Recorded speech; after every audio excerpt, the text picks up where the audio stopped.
अस्सलाम वालेकुम, मेरा नाम है डॉक्टर ज़ुनैर मुनीर। आज का हमारा टॉपिक है FUE हेयर ट्रांसप्लांट। बेसिकली दो तरह के हेयर ट्रांसप्लांट होते हैं, एक FUE और एक FUT।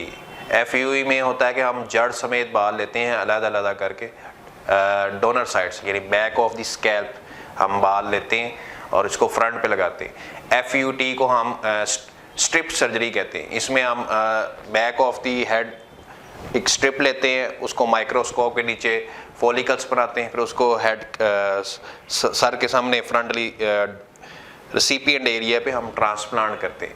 ठीक है, अब मुख्तलिफ लोग हमारे पास आते हैं, आके पूछते हैं कि हमें FUE हेयर ट्रांसप्लांट करवाना है विदाउट ट्रिमिंग। तो उनको मैं यही सजेस्ट करता हूँ कि आप विदाउट ट्रिमिंग हेयर ट्रांसप्लांट ना करवाएं, आप ट्रिम के साथ करवाएं। इससे आपका जो एरिया है इसमें हम मैक्सिमम नंबर ऑफ ग्राफ्ट्स लगा सकते हैं। अगर आप ट्रिमिंग नहीं करवाते तो आपका ये जो फ्रंट का एरिया यही सिर्फ ग्राफ्ट के साथ कवर होगा।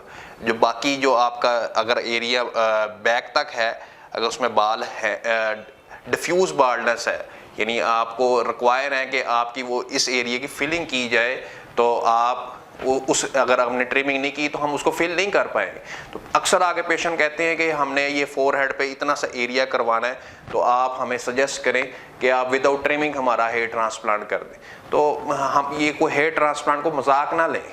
तो इसी तरह हेयर ट्रांसप्लांट में आप इस चीज़ को मद्देनजर रखें, जो डॉक्टर आपको सजेस्ट करे उसके मुताबिक चले। ये कोई हेयर ट्रांसप्लांट कोई ऐसी चीज़ नहीं कि जो आपने बार बार करवानी हो।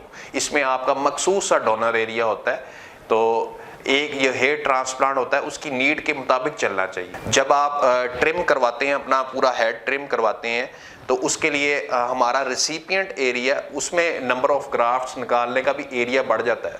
तो यानी डॉक्टर्स के लिए आसानी होती है इसके लिए। इसी तरह जब आप फ्रंट पे ट्रिम करवाते हैं, तो जब आप फ्रंट पे ट्रिम कराते हैं तो इससे हमारा विजुअलाइजेशन इंक्रीज हो जाता है। यानी अगर आप फ्रंट पे अगर आपने बाल लगवाने, आपने हमसे फरमाइश की है कि ये हमारे पीछे से बाल ना काटे, तो हम जितना मखसूस एरिया आपको हमें विजुअलाइज हम इजीली कर रहे हैं, वहीं हम ग्राफ लगा पाएंगे। जो आपकी जो बैक पे बाल्डनेस है उस पर हम उसको कवर नहीं कर पाएंगे। इसी तरह हमारे पास कुछ पेशेंट आते हैं, कहते हैं बॉडी हेयर ट्रांसप्लांट करें, आप अभी हमारे डोनर एरिया को ना छेड़ें।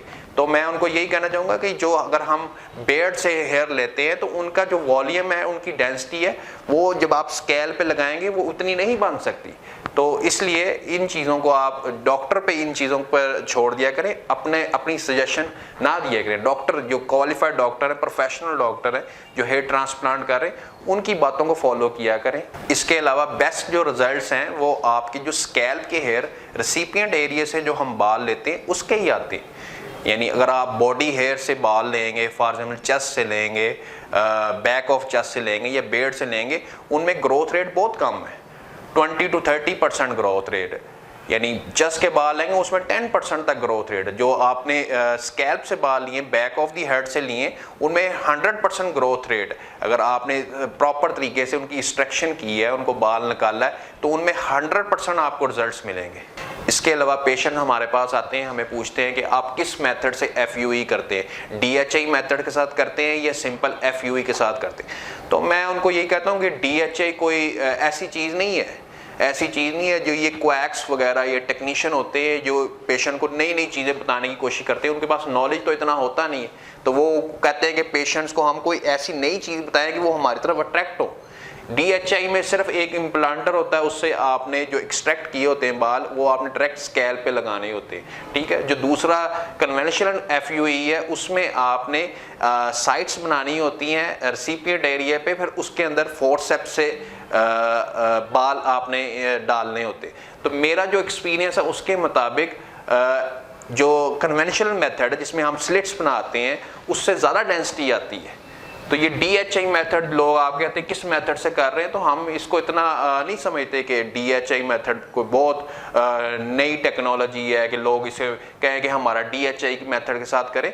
तो ऐसी कोई बात नहीं। जो अच्छे सर्जन्स हैं वो पहले स्लिट्स बनाते हैं, उनमें हेयर ट्रांसप्लांट जो एक्सट्रैक्ट बाल किए होते हैं, हेयर फॉलिकल्स किए होते हैं, उसमें लगाते हैं। इसके अलावा पेशेंट हमारे पास आते हैं, पूछते हैं डिस्काउंट्स जब आप किसी प्रोफेशनल डॉक्टर से हेयर ट्रांसप्लांट करवाते हैं तो वो आपके ऊपर, पेशेंट के ऊपर भी खर्च करता है। उनका ओटी का मेयार और होता है, उनके जो इंस्ट्रूमेंट्स होते हैं, एडवांस इंस्ट्रूमेंट्स होते हैं, वो पेशेंट पे खर्च करते हैं। जो डिस्काउंट्स लगाते हैं वो टेक्नीशियंस होते हैं, वो पेशेंट्स को मिसगाइड करते हैं कि आप हमारे पास आ जाएं, इतने पैसे आपसे लेंगे। तो जो प्रोफेशनल डॉक्टर होते हैं जो हेयर ट्रांसप्लांट कर रहे होते हैं वो पेशेंट के ऊपर खर्च करते हैं, तो उधर उनके इंस्टीट्यूट पे मिनिमम चांसेस होते हैं साइड इफेक्ट्स के, इन्फेक्शंस के।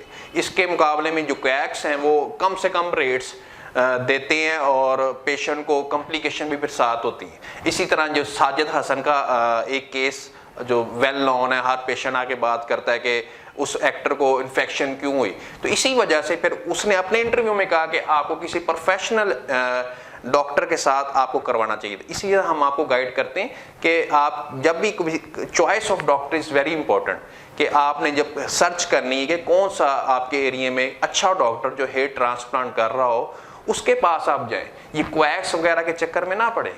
जी व्यूअर्स, ये मेरा फेसबुक और यूट्यूब चैनल है, इसमें आप हेयर ट्रांसप्लांट के मतलब कोई क्वेश्चन हो, कोई क्यूरीज हो, आपको स्किन से रिलेटेड कोई आपकी कोई डिजीज़ हो, क्यूरीज हो, क्वेश्चन हो, लेज़र के मतलब जिसमें फेशियल हेयर लेज़र ट्रीटमेंट है, फ्रैकल लेज़र ट्रीटमेंट है, आप हमारे इस नंबर पे हमसे रब्ता कर सकते हैं। इंशाल्लाह ताला आपकी हर क्वेश्चन, हर क्यूरीज का सलूशन दिया जाएगा, उसका जवाब दिया जाएगा। इंशाल्लाह ताला नेक्स्ट वीडियो में मिलते हैं। अल्लाह हाफिज़।